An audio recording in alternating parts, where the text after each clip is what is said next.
Covenant Christian Center is to further develop and establish relationship and covenant between God and his people.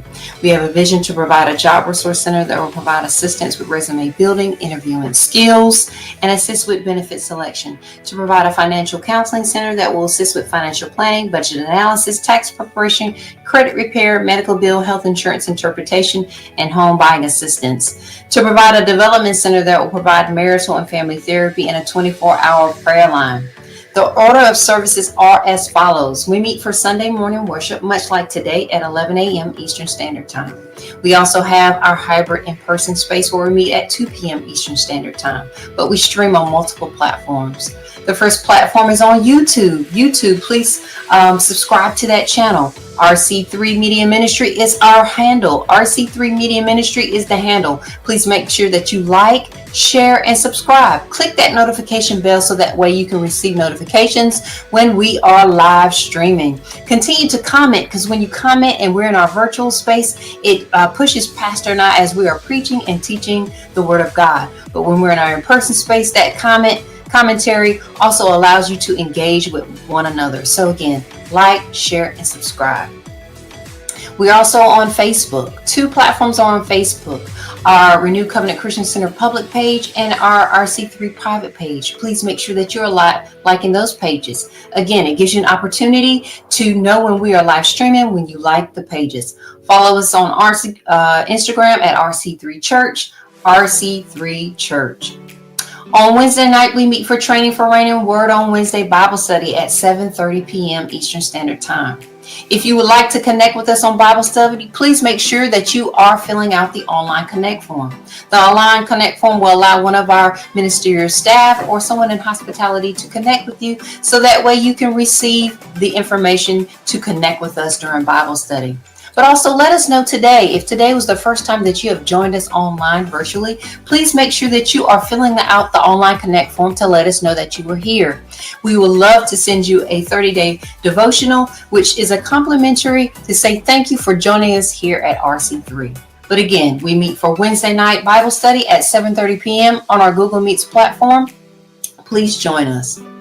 Every 4th Friday of the month, we have our Friday Lights Worship service. And this is a time where Pastor and I allow our ministers on staff, as well as our ministers in the gospel, ministers on staff and peers in the gospel, to give a word from the Lord.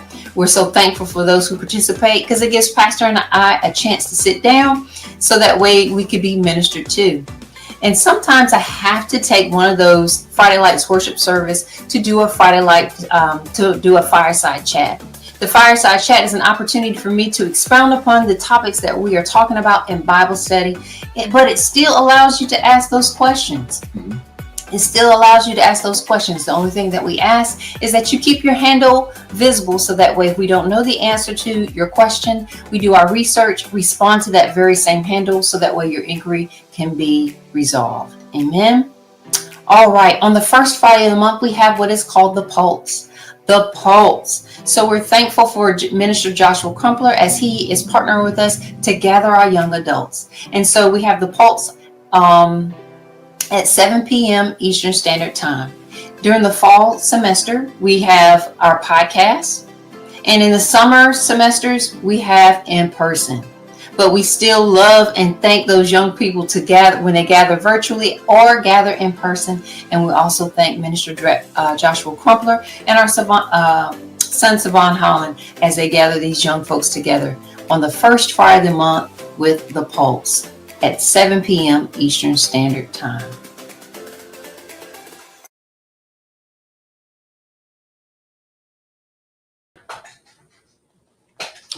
Good evening.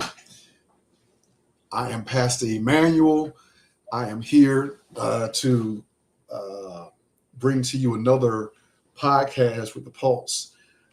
This is a treat for me personally, because I've had a chance to watch these young men grow up and watch them mature into young men.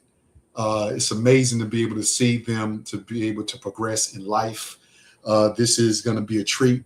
So I ask that you participate. For those that have questions for these young men, If we're able to see those questions, we will make sure that we try to answer those questions. But I have a treat for you all. This is a great topic because, like I said, I had a chance to watch these young men mature. And so what makes this special to me is that I have a lived experience through the recruiting process, college athletics, injuries, disappointments, graduations, and now I'm watching my own son transition into his professional career. So this somewhat gives me some credibility that I'm able to witness these young men. Here's one thing that I want to say is that one of the greatest lies an athlete believe is that they are what they do. But they have to understand that that's not who they are. God never introduces them or us by position. He introduces us as sons and daughters. So this is, again, an opportunity for us to somewhat chop it up and be real as we are in a very, I want to call it a critical moment in these young men's lives. I like to talk about making the transition. It's difficult if you cannot make the transition, not even in just sports, but if you can't make transition in life, then you're in trouble. You got to be able to allow God to help you make those transitions in life, whether it is making a transition from young man to a seasoned man, or immature man to a mature man. It's all about making sure that you make the transitions. And so, again, this is another podcast or episode of The Pulse coming to you. I believe the young women, they did their podcast last month. And so now it is our turn, the young men. So we're going to represent well.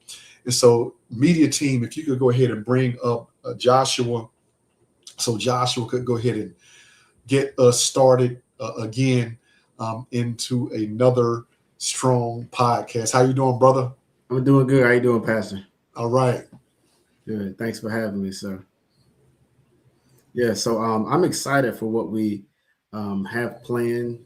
This is doing things somewhat a little different. We have some guests that we're going to have, and we titled this, "Who Are You Without the Jersey?"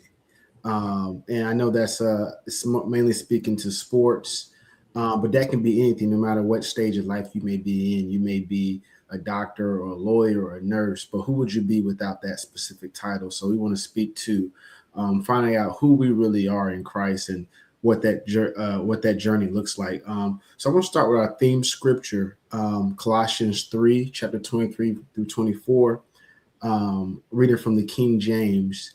It reads, "And whatsoever ye do, do it heartily as to the Lord and not unto man," or not unto people.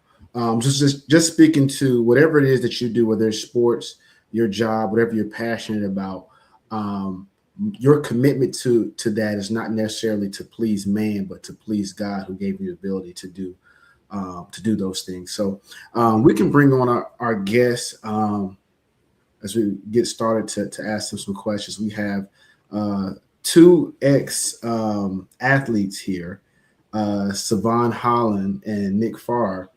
So I'm excited to get this going. I'll start off with the question. So our main discussion, like the overarching theme question, would be, how do you transition from being known for what you do to being known for who God has called you to be, right? That's right.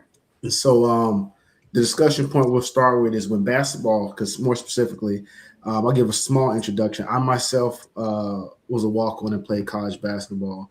And I'll let Syvon Holland and Nick Farrar tell their stories as well, but they are also former college basketball athletes.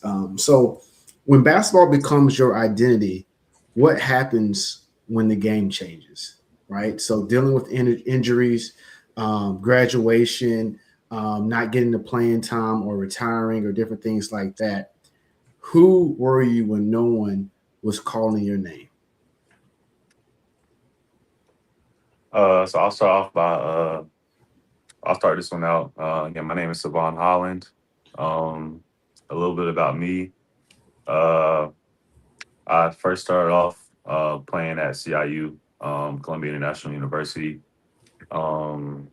But I went to school during 2019, so we didn't get a full season. Everyone was affected by COVID. So after COVID, I transitioned back home. Was just trying to figure out what was next for me. I decided to go junior college, and I actually hit up one of my old contacts from AAU basketball. He was one of my coaches in AAU growing up, so he happened to be, the coach at Johnston. So I decided to go there. Really just tried to work on myself and figure out what was next. I ended up going to UNC Pembroke after a season there, and that's where I finished out my career. But as far as how do you when basketball becomes your identity, what happens when the game changes? Um, for me, I always try to separate, I guess, the two, as far as Syvon as a person, and then Syvon as a basketball player. So I will always try to do things outside of basketball to try to build my resume and my career outside of that. So Hmm. um, as far as when it came to basketball, um, I always felt like I was a little bit overlooked. So I understood what hard work was early at a young age. So I was always trying to chase the top guy. I feel like I was always counted out. So um, I kind of felt slighted at times. So I try not to take things too personally. But I'm not perfect. Sometimes that did happen. Um, so I did deal with not being cut, but always being like the guy that gets the scraps.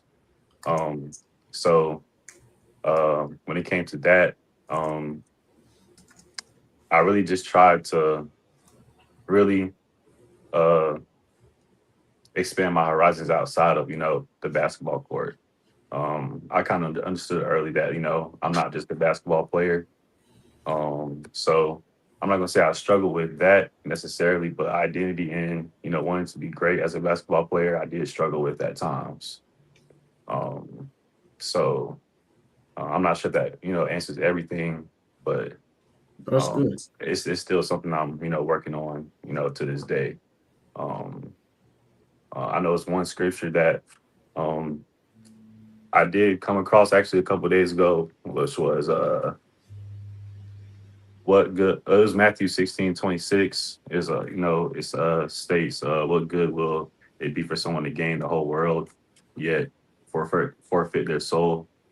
um so that's something that really spoke to me these past couple of days as I was preparing for this. No, that's good. That's a great answer. Great Wow. answer. Nick, I'll give you a second. Do you want to have anything you want to add to that question as well? Yeah, Mr. Holland, you talked earlier. Let me see if I have it right, man, all the way. But you mentioned something earlier about we weren't put on this earth to compete or like you know what I mean? Like we're not put on this earth to compete. We're put on this earth to look at God as the father we never had. Right. And I've been around a lot of basketball. I've played for 4 college teams. I started off at state. Redshirted at state. That was during COVID year. That was when everything was kind of set up, Like Uh-huh. we knew what COVID was going to have, and we didn't have anybody in the gym. We didn't even get a proper walkout, my first year of college, like in a big scene like that, that's everything for a freshman coming into college. Right. But I transferred and went to Charleston. Uh, I had a pretty good year there. It was okay. It was the first time I had got in the best shape of my life, I would say, Okay. and I had a good year there. I had some things come on at home where my aunt got really sick. I don't want to put her business out there too much, but my aunt had got sick. I decided to come back home a little closer. I went to UNCW. Had an okay run at UNCW. I did some good things. I think when my name was called, I showed up and I performed really well at UNCW, and then I graduated from Guilford. But one thing back to what you mentioned about we're not put on this earth to perform. And I still play. I'm looking to go to either Switzerland or Germany now. Those are my top two choices overseas. But you know, you're still kind of in that fact. Like I'm not in the Jersey right now, so I have a sister that's playing basketball. She's 12 years old, and she goes to Grace Christian in Sanford. So I'm not playing right now. So it's like, how can I be a good brother? You know, things like that. How can I be a good brother? How can I be a better son? Um, how can I help people around me? One thing I'm doing now, I'm training kids. I train clients. So, you know, when I was coming up, I had somebody helping me play ball and helping uh, get my skills better on the court. I had a trainer. So, you know, just giving back to kids now and doing that for them, being a big face in Apex that you know that did something good in Apex. I train a lot of clients in Apex, and you know that means the world to parents and kids when when you spend time with their kids. They might not even be the best, like they might even be good, but you know you're just showing up and you're spending time with them and working with them. So you know you like basketball is not everything, and it's when you start to a lot of athletes. I've been around a lot of athletes, man, a ton. Like I've been around a ton of basketball players as well. And once you realize that basketball is the easiest thing, and you got to put God first, All that right. kind of helps your skills on the court. You know what I mean? Yeah. Like you go like putting up 30 a night in high school. I was the top 100 player in high school. That's the easy part is going in there and doing the things on the court. But you know, keeping God in your everyday life, that's the difference, you know? Uh-huh. Like being consistent. Like I'll get into some more of that. I don't want to spill everything on question Yeah. one, man, but I got a lot. I got a ton, man. Hey, So and we're here for it, man. We Yeah. are here for it. I'll tell you what, man. I'm gonna say, I don't think many athletes suffer because basketball ended. I think that they suffer because they never developed an identity outside of basketball. Right. absolutely. You know, And- and so it sounded like to me you develop an identity outside of basketball, where you're developing relationships with people that are lifelong. Because if you train somebody, that means you understand who they are as a person, and you know what make them work. You know what make them. You kind of know what make them throw in the towel. You know what make Right. them up. And so when basketball ends, you know that there's something else that I can do. There's more to it than just basketball. It may have ended, like for example, it ended for Syvon um, Mm. and Josh in college, but Yeah. it's still going for you. But it may have ended for them in college, but you still have connects of Mhm. people that did not go beyond college. So Yes, sir. basketball may have ended for them, but it's still going for you, and so you're able to give back to those that are still doing it. Like I know that you guys, you're in this league in Fuquay Varina, and Mhm. I don't know if I should say that because it may get you in trouble with the agent. No. It's all good.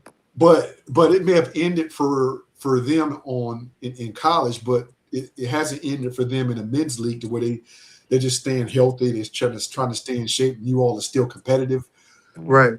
and it may have ended for them regulation wise, but it hasn't ended for them in their everyday lives. So man, I applaud you. I look forward to the additional conversation that we're going to have. And so, Yes, uh, sir. And Yeah. just to add on that too, like you guys, I mean, go ahead. I'll go after you. yeah, I was like, because you know, that's like training clients. That's something I would like to be a development coach, like a player development coach in college. uh-huh. That's something that I've been thinking about for years now. But like just the little things too. Like I also mentioned like being a good brother to my sister, and I got an older brother. Like being there for my sister. Like you know she looks up to me. She's right-handed, right? But she shoots left-handed because I'm left-handed.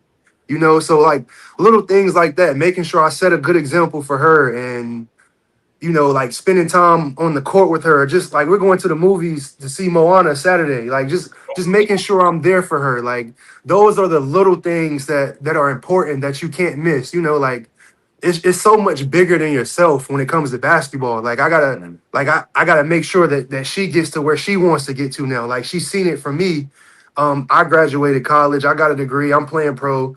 So like I expect her, to like I expect to be able to help her. Like she has no reason not to do it if she wants to do it. So I'm gonna be the best version that I can be for myself for her, and teach her everything that I've learned and how to be consistent in the Lord and how to do your daily devotion. You might have. Pastor Holland, you still there? Yeah, I'm here. Okay, we might have lost them. Yeah, I think that we did, but might want to reach I'm out. texting them now. Okay. He was just getting ready to get good on some stuff. I know. There you go. They're back. Y'all can hear us? Yeah, y'all went out for like 30 seconds. Yeah. That's my aunt, man. You know I'm on the She podcast. was calling you. But no, that was good. I'll go ahead and share. I've had a similar experience as well. I played as a walk-on at Campbell University. Got an opportunity to play my last 2 years, and they won't lie. When that ball stops bouncing, it stops, and life get real quick. Mm-hmm. And I think one of the things that helped me kind of find my identity outside of basketball was first acknowledging that the things that I went through with playing basketball, because up until that point, I played basketball my whole life. Mm-hmm. The skills you learn, you can use. I got it. Don't because yours messed up. I don't think it's still here. The skills you learned when you are playing basketball for that long, they can be applicable to your adult life. So similar to Nick, I started basketball training with the youth as well. And this was also something that started while I still was playing. So the summer going into my senior year at Campbell, a guy asked me to train his son. Gotcha. Okay. And this is kind of out of nowhere. And I was like, I've never trained anybody before. I was still playing at Campbell. But I would train his son during the summer. I'll literally leave from training him and have my own workouts at Campbell. And so that kind of helped give me a transition to where that was the first job I ever did outside of once I left college, was training kids in basketball, even before I got the corporate job that I have now. But I still do train a lot of kids in the Fuquay area. So similar to Nick in that the skill set and the things that I learned while I was playing, I'm still using them now. I'm seeing a lot of myself and a lot of the youth that I'm training. I'm able to give them advice and help and steer and guide them in the right direction. So it's definitely something that takes time to really see yourself not just as the basketball player anymore, like to see yourself as a civilian in a sense, and see yourself as a civilian. I like that. And it takes time. It is a mental adjustment when you've been playing something your whole life, right? So that you even now when it gets warm outside in spring, my mind, even at 30 years old, it's like, oh, it's AAU season about to start. Even though I ain't played AAU in years. Or when the leaves start turning brown, I'm like, okay, it's time for the season about to start soon. My mind's still kind of wired that way. I can tell like how it smell in the air remind me of workouts. And so those things are kind of going to still be wired in you. But just finding ways, like Nick said, to still be around the game and help the youth has definitely helped me transition. So Syvon, looks like you got your audio and everything straight. Yes, sir. Yeah, I do. Yeah, we got it right. Yeah, I'll let you guys go with the next question. All right. I kind of wanted to touch on the last question a little bit. As Nick was talking, I was thinking about so much over the years. I just remember I was talking to someone, but they were saying that basketball is just a tool for you to get where you got to get to. So it's not everything. So that's kind of what made me start thinking about like what else I could be, outside of basketball. I do have another story. I'll make it real short. So I mean, my parents, they are, they do lead a church. So I've been blessed with them to help guide me through a lot of situations. I was sitting talking to my mom one day, and she said, she was like, maybe basketball, isn't, something that you'll end up doing, but I could definitely see you around the game in some, form or fashion. When she said that, I was kind of hurt at first, but I was like, well, maybe it might be. And she was like, wait, maybe you might pick up coaching, things like that, being a mentor to the game, helping young minds, help, mold young minds to like, do the right thing, keep them off the streets, things like that. And also, help them, give them a little bit of the word at the same time. So that's something I'm, been trying to, kind of, intercede in my future just a little bit more here and there. So that's just, something else I wanted to add. That's awesome. That's great. Yeah. Yeah. And I'll let you go ahead with the next question. Yes, sir. So the next question is, how has your faith been tested during your athletic journey? And you can start off, Nate, if you want to. Okay. Man. Okay. So yeah, I can tell you a million stories Go ahead. on how my faith has been tested, man. But just one that comes to mind is my first year at UNCW. Because you kind of like back then, like I'm saying it now, is like we don't live off performance, right? I was talking about that. Right. And Exactly. my first year at UNCW, like obviously I wasn't playing as much as I thought I should have. Like when the season first started, and that was hard for me. Like it was like over basketball for basketball. That's just something you love, right? Something that you love, and it's a part of us. But we take it so personal because that's all we know. Like Josh was saying earlier, it was hard for me to sleep at night, man. Like I was so stressed out about not playing. Like I would stay up till like I kid you not, it was like 4 days. I probably got 2 hours of sleep in 4 days. And like I would call my father. I was calling my father in the middle of the night because I know he would be up working. He worked so hard. He's up, so he would talk to me, and we was just trying to figure out a plan, man. And then I just kind of started taking walks outside when I couldn't sleep. I would take walks, Mhm. and I would kind of walk like God was right beside me. Mhm. And it's just crazy. This is like, you grow up in the church, and like my grandma had me in the church, so you kind of develop what church is through your family. But like Right. this was the first time I feel like God, I had found God for myself, Uh-huh. and I was talking to him. I was talking to him like I was walking down the street. And mind you, my apartment from the facility, I would walk to the facility at night. And it's like an hour. Like, so I'm on foot for an hour walking to the facility from my apartment complex, man. And like I would just ask him a whole bunch of questions, just kind of treating him like the father I never had, because Mhm. like my faith was being tested, man. Like, I'm not playing. I'm stressed out about not playing. I feel like everybody's counting on me. I'm letting people down. And that was the time where I was just like, I stopped focusing on the basketball aspect, and I just started putting more of my trust in God.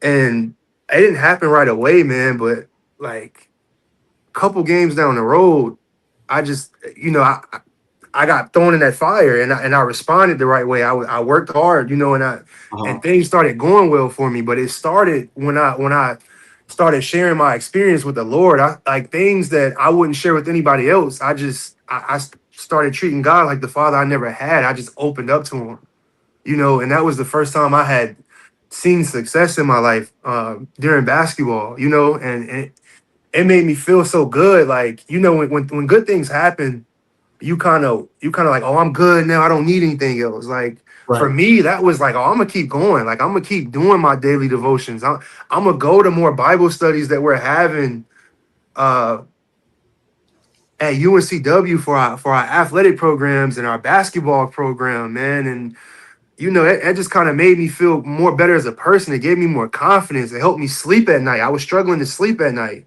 You know, like I started sleeping better at night, man. So though it helped those little things, and just doing that, like basketball took care of itself on the back end. Cause you remember I just told you like basketball is the easiest part, you know?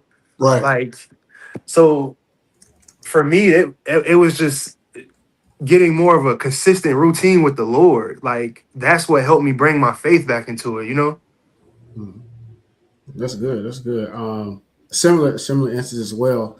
Not necessarily as like on the level that Nick was, but I was a walk on. So I had my, that's a journey in and of itself. And that was kind of like the catalyst for my relationship with God, taking it to the next level. Like you grew up, like Nick said, grew up in church and stuff, but like when situations come to you, like this is my first time as an adult dealing with stuff like this.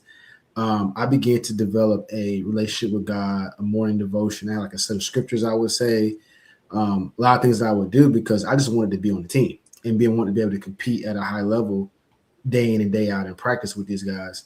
I'm not the tallest, I'm not the fastest. And so, and playing Division I basketball, it's, you're playing against, it's literally one level below the NBA. And so you're playing against the best athletes in the world that are 18 and 19, 20, 21 years old. Right.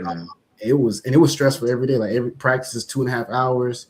If you're a walk on, you're on the scout team, you don't get no breaks during practice. So I had to really heavily rely on God and my faith and really similar to Nick, like just I wouldn't take walks, but I'd be in my dorm with my Bible open.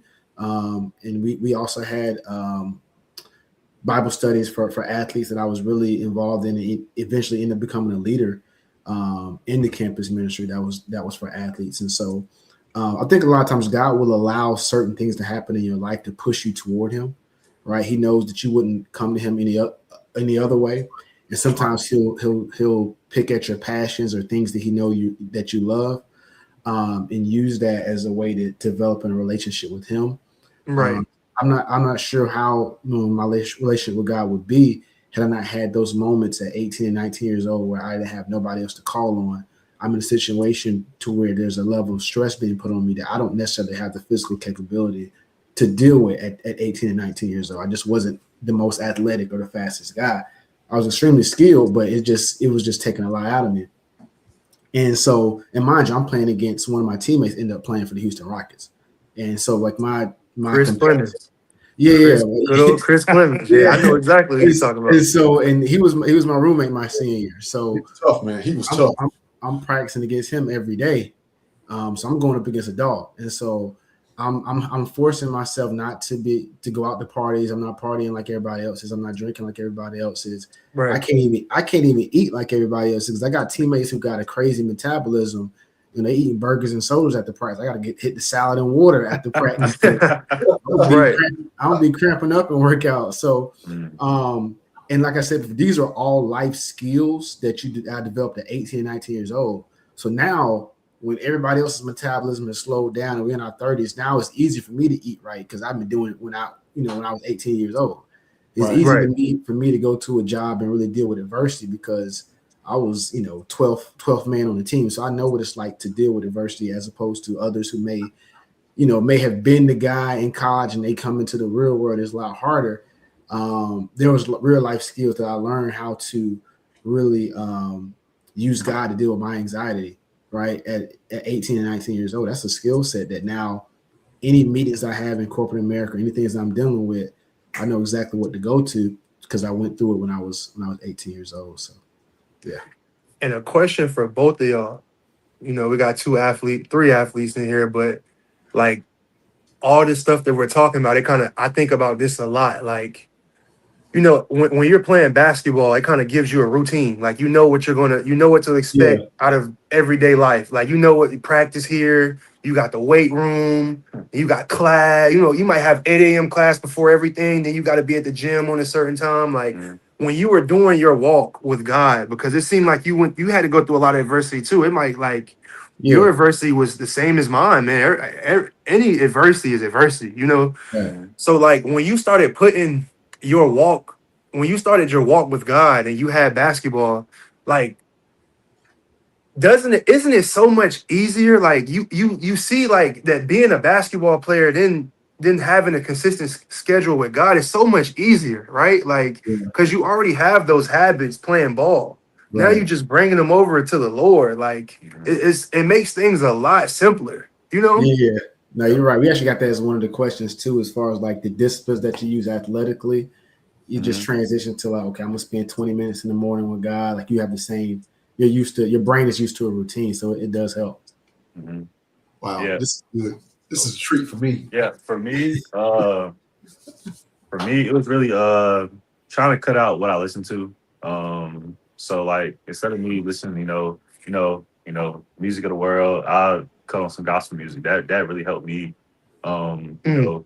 get closer to the Lord. Cause I don't know, music just it reaches me on a different level. I don't know what it is. Like it always has. So anytime I hear like a word from the Lord, especially through music, like that really definitely helped me a lot. And sorry to cut you off, but you said the music of the world. What do you, Yeah. you mean? Like, Like, you're talking about like he says, Yeah. somebody telling you this, somebody trying to pull. Is that what you're talking about? Yeah. Just making sure. Yeah. I know where we're going with it. Yeah, okay. So like instead of listening, to Drake or whatever, whoever we was to listen to at the time, Future, whatever, I'll try to cut on like Fred Hammond, Kurt Franklin. Old school definitely get me every time. So if I hear, the tambourines or whatever the case may be, that definitely get me hype a little bit, especially. Yeah. But as far as my faith being tested in my athletic journey, I can say I can pinpoint one exact time where second semester my coach asked me to unredshirt. So this was in 2022 going into 2023. So when I first got to UC Pembroke, I decided to redshirt to really learn the system. They come from a winning program, so I was like, well, I know I may not, my skill level was there, but I may not know everything. So I'm gonna try to get ahead of the program. I'm a red shirt, work on my body, get in the best shape of my life, and then go from there. So my coach asked me to on red shirt, so I decided to. But that same semester, I started night classes. So I will be in class half the week, and also I'll be in practice. So so for a season, you might have 2 or 3 games a week. Depends on the schedule. So I may be in practice maybe once or twice a week. So I would do everything I can to try to get in the gym early, right after class. Like for example, I had class I think at like 10, or at like 11 a.m. I would go to the gym before class, get a workout in, go to class, go back to the gym, get another workout in. Like I would constantly put so much time into basketball. I kind of started to lose myself, and I didn't realize Mm. like how bad that was, like especially mentally for me. So I was putting all my time and effort into, being the best player I could be because I wanted to play. Like the coach said, you want to run red shirt? I was like, why not? I'll see. He said, you'll have a chance to play. I was like, why not? I'll see. I'll check it out. So I tried to put everything I had, all my time and energy into that. And I didn't realize how much I was losing myself. So uh, the very next season that came around, we had a workout. You know how preseason is. They call it so for our preseason for a whole month, you don't touch a basketball. You just do defensive slides, defensive workouts. And I see why the level of the program where it is, because I mean during that whole month and a half, you literally just training. Our coach called it shared suffering. So if he said touch this line, you better touch that line, because if you don't touch that line, you got to start the whole workout all the way over. It don't matter if everybody did it. You did it 99% right. Nope, start all the way over. So it was this one workout where one of my homeboys, he just transferred there. He just couldn't get it right. We was trying to help him get it right, but he couldn't get it right. So he said, you know what, y'all boys come back next workout. Like we're gonna start the whole thing over again. I went through that whole workout, and I decided to. I was sitting in class I had a 5:30 class that day. I was sitting in class. I was like, well, I'm putting all this work in, but it's not showing on the court. So I chose myself. Basically, like I had a conversation with God. I was like, what's next for me? He told me to, if you really want to succeed, stop playing. I was like, why? Like, why stop playing? I never understood why. Like, why should I stop playing? I put all this work in. Mhm. Why should I stop? And then I woke up next morning, I called my coach, and I just said, you know what, I'm gonna throw in the towel. And that's when I can say that I was at the lowest point in my life. Um, and then fast forward a couple months after that, I went through my grades kind of slipped a little bit. Hmm. I didn't have the best, academics at that time. Um, I stopped going to class. I would just sit in my room. I wouldn't go nowhere. I would just sit at the apartment every day. And I can definitely say that's where I kind of gave up. I was down and out. Um, but I talked to my parents. I told myself on a plan to get that right. And then I had, one of the best semesters I ever had. So uh, after that, um, I got into it with one of my instructors, and he was just being real difficult with me. Every time I tried to reach out to him, he would never get back to me. I was like, well, you see, I'm putting in the work, so I mean, fight through adversity. So I did just that. So it came down to the very last semester. They said I had to do another semester, so I had to stay there. So it pushed my timeline back for graduation. Um, and then my coach helped me out. He sent me one of the contacts to help me, get my stuff in order to graduate. And luckily, he was one of my old math teachers. I had an A in his class the year prior. Like we had a really good relationship, and he was the assistant to the chancellor. So I hit him up, and then he was like, "Well, you actually have the chance to graduate right now. You don't have to stay another semester." So I was like, I just want that degree. I worked this hard for it. I don't care what. Just give me that piece of paper. Like I just want to graduate. And I ended up changing my major, and then I ended up graduating from the house. Like I don't know anybody that has ever graduated from the house just from a phone call. So instead of me going back to school for a whole nother semester, I graduated at the crib on winter break. And I still walk the stage I walk the stage. I ain't never heard of nothing like that before. yeah, so I graduated in January. So I know I kind of like rambled a little bit, but just to give you a little bit more clarity, all this happened during winter break. So instead of me being extended to the very next year, I was able to graduate right then and there, and then I walked in the springtime.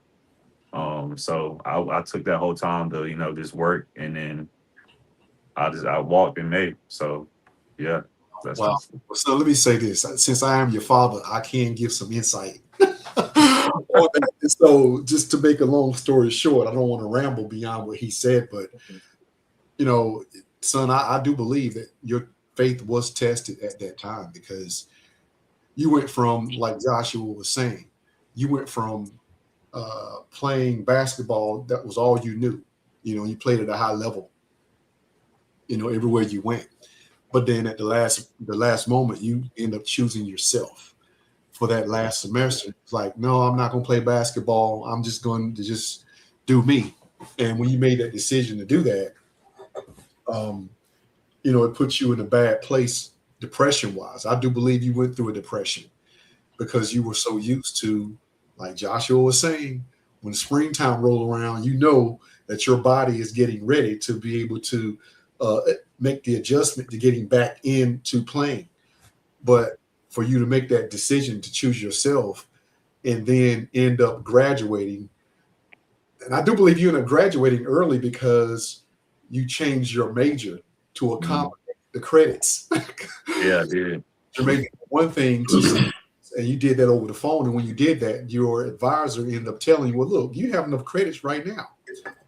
And so you went ahead and changed your major to go ahead and graduate early or on time, as they say, because otherwise you would have had to go for another semester, and that's more money.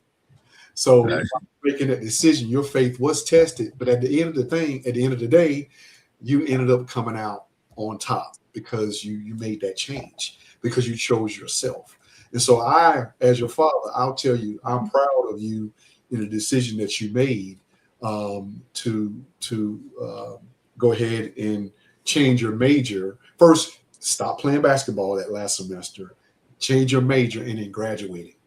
So that you to me, you made a very mature decision. And a lot of times people don't understand that on the court, your opponent attacks you for 40 minutes, but the enemy attacks you every single day. 24 hours. That's right. It's 24 hours. Opposition doesn't stop. And I don't want to make it seem like the enemy is this big bad person that's multiple people, because we know that Satan or the enemy is one entity. However, there are negative forces that are out there, but the enemy doesn't have the same types of power that God has. God is omnipresent, omniscient, and omnipotent. He's everywhere. But there's a constant attack from negative forces every single day. And if you're not ready, if you're not prayed up, if you're not following your daily disciplines, whether you're reading your word, you're fasting, you're praying, you're doing all of these things that you should do to make sure that your relationship is right with God, then you're in trouble. And so my advice is to always make sure that your relationship is first and foremost a priority, and everything else comes second, third, fourth, fifth, or whatever. So that's all I got to say about that. That's good. Nick, I'll let you go with the next question. I'm not sure if we'll get through everything, but we're on a good track here. Yeah. Okay, next question is what does success look like from God's perspective? You got stats, championships. Mm-hmm. Like, I feel like that's things that athletes want. Stats, the championships, that's doing right by God to them. Or is it the obedience and having good character and making an impact on yourself and others? That's good. I can try to answer that. I think it's different for each person, especially when you're talking about sports. Like, what is the end goal? I do believe for me, I think it was the person that I was becoming. So being on a team like that, it tests your faith, so it makes you stronger. A, and B, I was getting used to being someone that was a follower of Christ, a professed follower of Christ, amongst a lot of teammates, or in an area where Christ is not the main thing, right? So, most college athletes, they live a crazy life, and I was not just around them and practicing on the court, but I lived with my teammates. We stayed in the same apartment. So that experience, being able to keep my faith in, because there were times where it's like my teammates are going out doing things, they're smoking, drinking, and it got to a point where they know not to even ask me. And so they would kick me out. Like, when they would start to do whatever they was doing, we go over there after practice, we playing 2K. And then as soon as they want to do, they fun, they'll kick me out like, all right, Crump, we about to go ahead and do what we do. Literally. Yeah. Because they respected a boundary that I had set. I mean, every now and then they would try me, but that makes having that experience makes it easier in the real world to turn down temptation, because I did it before, right? So I think that was a win, right? We were one game away from winning the conference championship and going to the NCAA tournament. Didn't get that, but I think I gained so much more in the type of person I became, learning just different leadership skills, learning how to be humble for a prolonged amount of time, learning how to deal with long suffering. I think that was the real win in all of that. And so I get to say, I played college basketball on the highest level. So definitely, I think it's different for each person. But I can say for me, it was the person that it turned me into, and what I found out about God along the way. For me, as far as like what does success look like from God's perspective, that really forced me to be a leader, and really lead by example. I would say being a guy that is really like I just ooze positivity. So I was always the guy that whenever things are not going your way, I'll be the guy that is just there to give you the extra push, the extra effort. Like, you may feel like you're not in a position to receive certain things, but if I just say this thing or do this thing for you, that may help you to keep going. So just always continue to try to keep a positive outlook on things. I was always called the glue guy. So I'll always do like the things that no one else wanted to do. So I feel like that translates over into like everyday life. I feel like that's what um, God is using me to do right now, today. Just, being that person that doesn't want to, do all the flash things to help get the job done. Um, so um, that's what I have for y'all. Yeah, man. I feel like all those points were good, man. And for me, like I've been tested a ton in my college career. I've been in many different schools, been in many different programs, different terminologies. So I kind of know.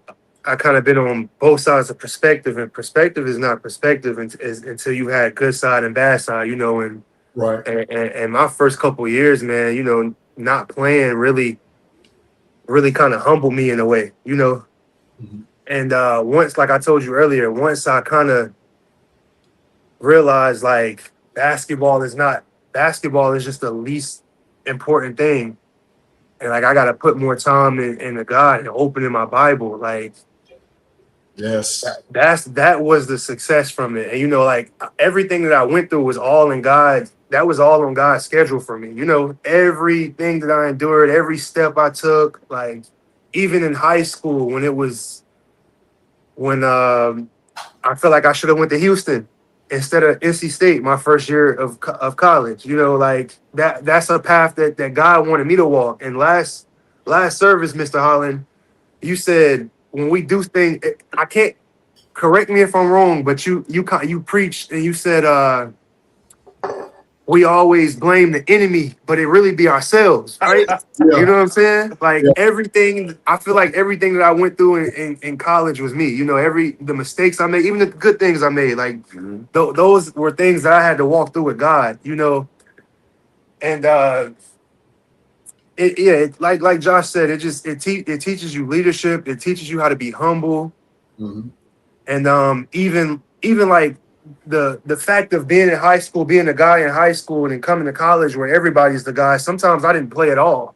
Yeah. You gotta like that takes a lot of discipline to sit there and get up and clap, clap for your teammates when you're not playing and you feel like you should be out there. It takes discipline to do that. But all those standards, being humble, having good character, having good integrity, like those are all things God was trying to show me because I was, man, coming out of high school, I was hot stuff, man. I ain't think nothing. I didn't think nobody could touch me coming out of high school. I thought I was the dude. And he humbled me. He made me get it out the hard way. But once I figured it out, man, once he showed me what I was doing wrong, he showed me everything I was doing wrong, man. And I feel like I'm not perfect, but I tried to fix a lot of those things about myself. And it's helped me. It's helped me build so much success, man. So much success through him. And I pray for things like this, Josh. I struggled with some of the stuff your boys was doing. Like I was telling some of my good boys, like y'all gotta go. We about to, you know what I'm saying?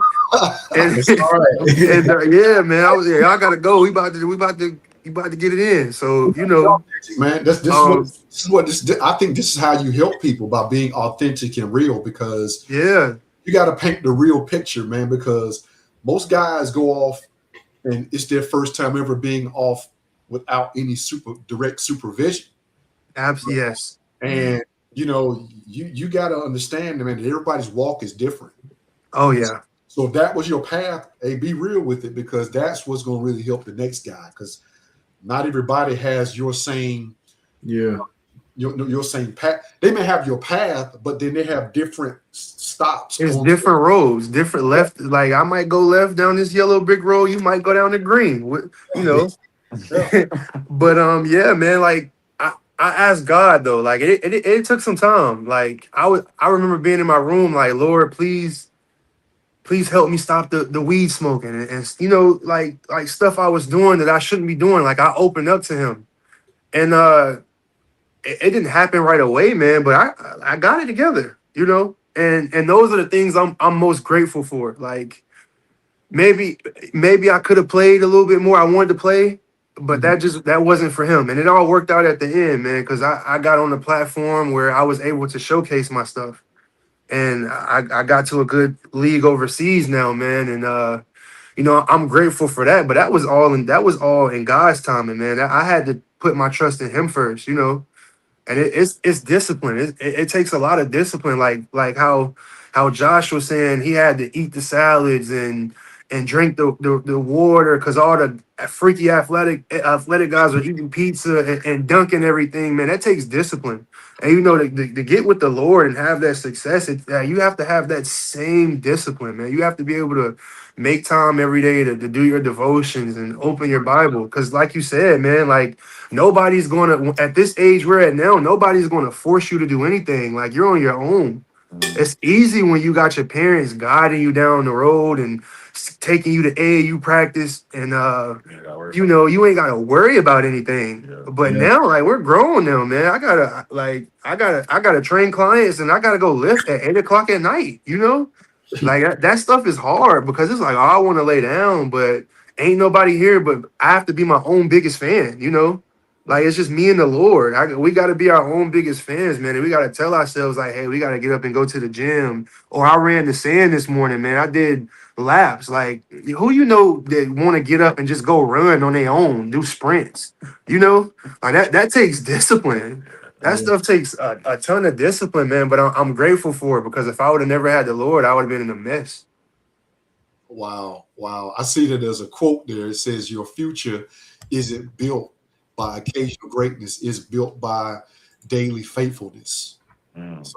So wow, that's a mouthful right there. I appreciate you all being transparent about this because I think people, they need to hear this and they need to understand that it's a process. It's still a process, It's not that none of us are perfect. We all are going through our own individual walk and process. And that process really is what brings you closer to God. It's that Yes, sir. for the folks that don't want to continue whatever that process is, they think that they're getting away from God, but no, what they're doing is they're buying a ticket to God. Right. Mm. There's a story about, everybody knows the story about Jonah, and being swallowed up by the fish. But what happened was Jonah was actually out on rocky waters. He was trying to get away from God. He didn't want to fulfill his assignment. So what he did was he went out on a boat with other fishermen that did not believe in the God that he served, thinking he was getting away. And all he was doing is that he just bought a ticket to God because the people, they threw him overboard. They threw him overboard. He was trying to get away from God, but they threw him overboard. He got swallowed up by the fish, and he was in the belly of the fish for 3 days. And I know he had a whole lot of time to sit there and ponder and think about what could I have done different. I was trying to get away from you, God, but here you are right now. I'm in here with all this mess, those books paint a picture like somebody was in the belly of the fish with a lamp, and they had a nice good conversation. They were sitting down. No, Jonah was in there with sludge. He was being digested. Jonah was being digested, guys.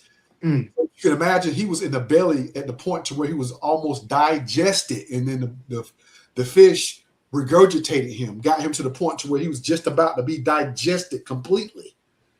And that's what happens with life, man. Life will chew you up, and it will spit you out. It'll spit you out, but where it spits you out, hey, who knows? Who knows? Yeah, that's true, man. Without God, man, I was in. Man, you should have seen the way the way I wore my hair went right when I was in college, man. I couldn't even get a haircut. It was hard for me to keep a good cut, man. It was just like, Athletes, y'all don't have barbers. yeah, we got barbers, man, but that's that's how much I needed God, man. I couldn't even get it together. You know what I'm saying?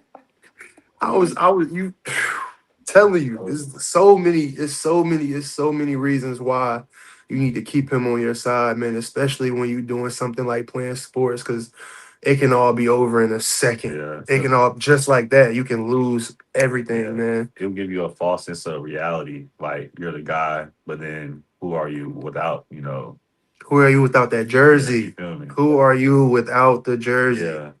I feel Yeah. like a lot of people get lost in that. They become like for themselves, like, oh, I did this, I did this. They want to say I did all this, but no, actually God did everything. He allowed you to, he put you on this path to be great and do certain things with it. You can't waste it. So yeah. Yeah. So you know what? Let me go ahead and jump in because I feel like I need to bring it to a close.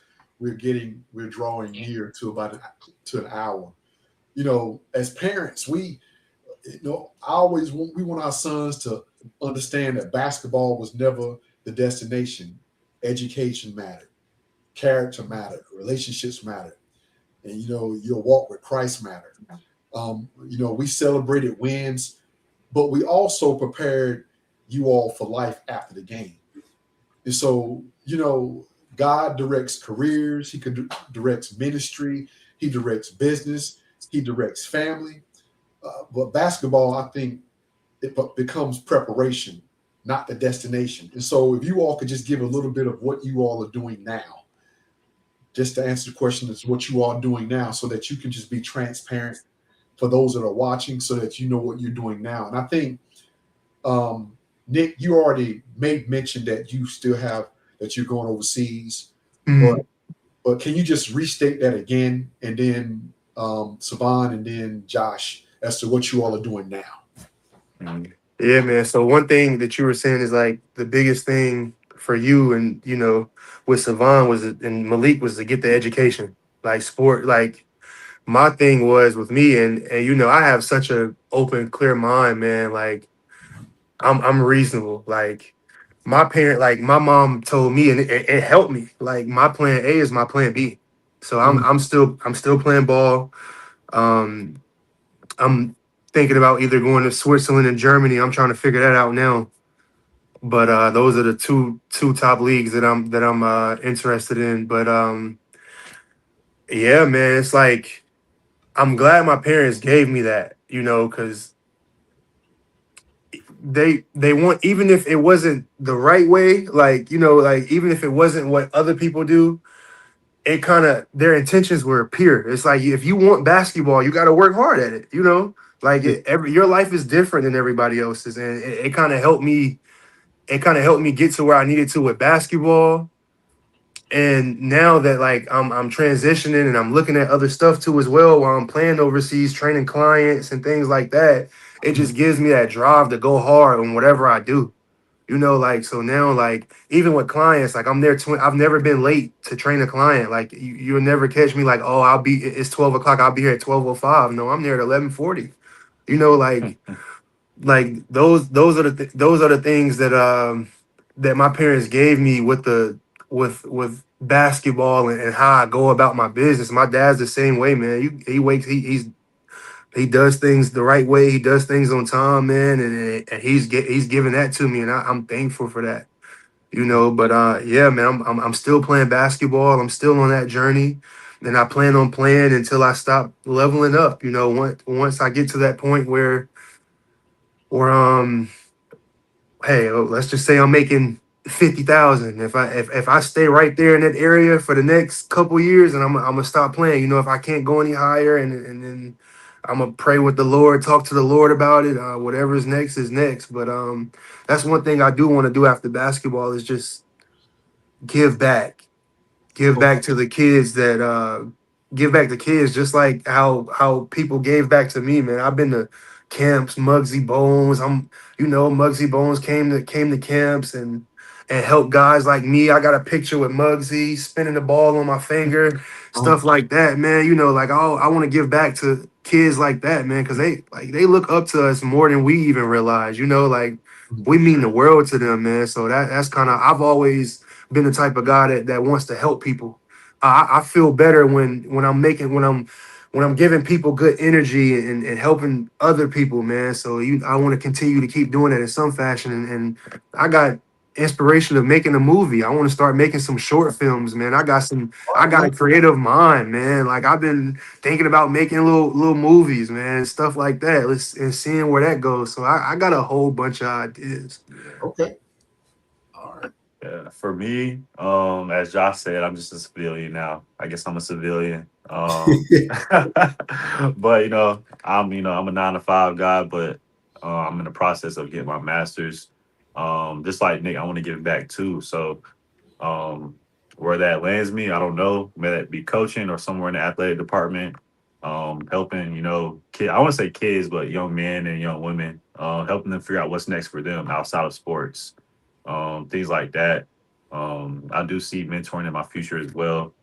I do have a passion for the game, so it's hard for me to stay away from it. So whether that's coaching or staying around the game in some form or fashion, I definitely see that in my future. Um, yeah, so that's Well, that's what I got going. when you say you're a 9 to 5 guy, some people they need to know what you mean when you say you're a 9 to 5 guy. Let the folk know what you're doing, son. Well, I work for the state right now, in the veterans office. Helping veterans get their benefits for scholarships. If they want to go back to school, I'm the guy that's sending you the letters, like saying, "Hey, you got accepted. Mhm. Use the money wisely." Okay. Yeah. So I feel bad having to clown somebody. I know that feeling.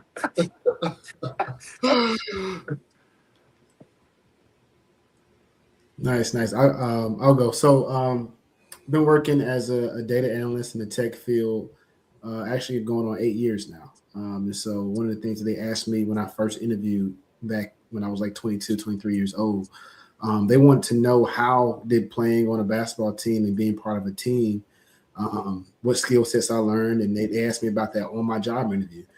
Because in the corporate world, I'm on a team, and some of the same things translate over. So they were impressed by the fact that I was able to work my way onto a team and walk on, and be the guy that does the dirty things. And those are skill sets that I'm using every day.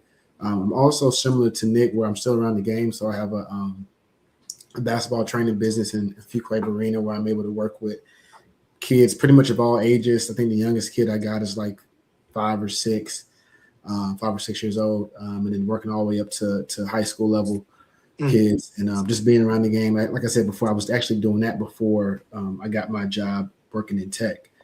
So like I said, my summer going into my senior year, a parent just approaches me and asks me if I can train train their son for $25 an hour. And I was like, bet, I'll do it. And this is back, what is this, 2017 when this happened? And so just from there, I kind of just built a clientele. Love being around the game, love helping kids get better. And yes, that's what I've been. That's literally my life is work. I'll leave work and I'll go head to the gym and I'll have a session and come back home and do it all over again. Wow. Well, I tell you what, man, I appreciate you, everyone explaining what it is that they're doing now, because you have to understand that, every athlete hears the final buzzer one day. Jerseys are folded away, shoes are eventually hung up, but God never intended your greatest season to end with your final game. So the discipline you learned and the perseverance you developed, the leadership you cultivated, all of that was preparing you for something bigger. The court was your classroom. Life is now your ministry. So the question is, what did basketball make of you? I'm sorry, the question isn't what did basketball make of you? The question is who is God calling you to become? And if I had to give a takeaway out of all this conversation to summarize it, I'll say, don't let the game become your God. Let the game become your classroom. And so God gave you basketball to develop your gifts, your discipline, and your influence, but he never intended it to define your identity. Now, your identity was settled long before your first game and will remain long after your last. The jersey may come off, but your calling never does. Your calling never does fall off.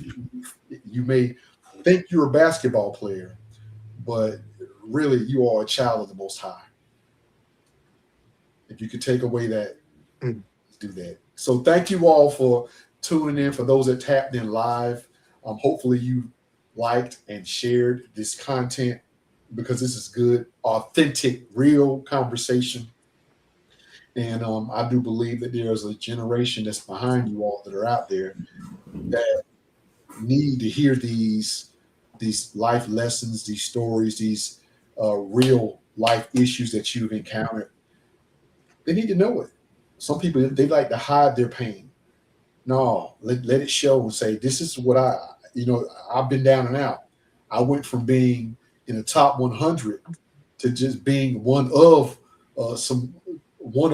many individuals that were just as good, faster, quicker, shot better. But I had to persevere through that, and I had to find my way. So I thank you all for being real with this. And for the women that did this last month, y'all can't top this. Right. Y'all can't top this. So Myra, Sierra, and Rihanna, and Pastor Carla, y'all can't. Hold on now. Touch We're us. gonna get in trouble. Yeah, I know she gonna get me.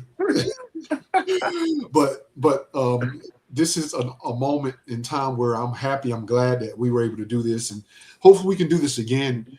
And no matter where you are, Nick, man, you hold a special place in my heart. So I don't care if you're in Germany or Switzerland, man. I'm always a DM or a phone call away or a text message away, man. Just if you ever need anything, please feel free to reach out. Any guidance.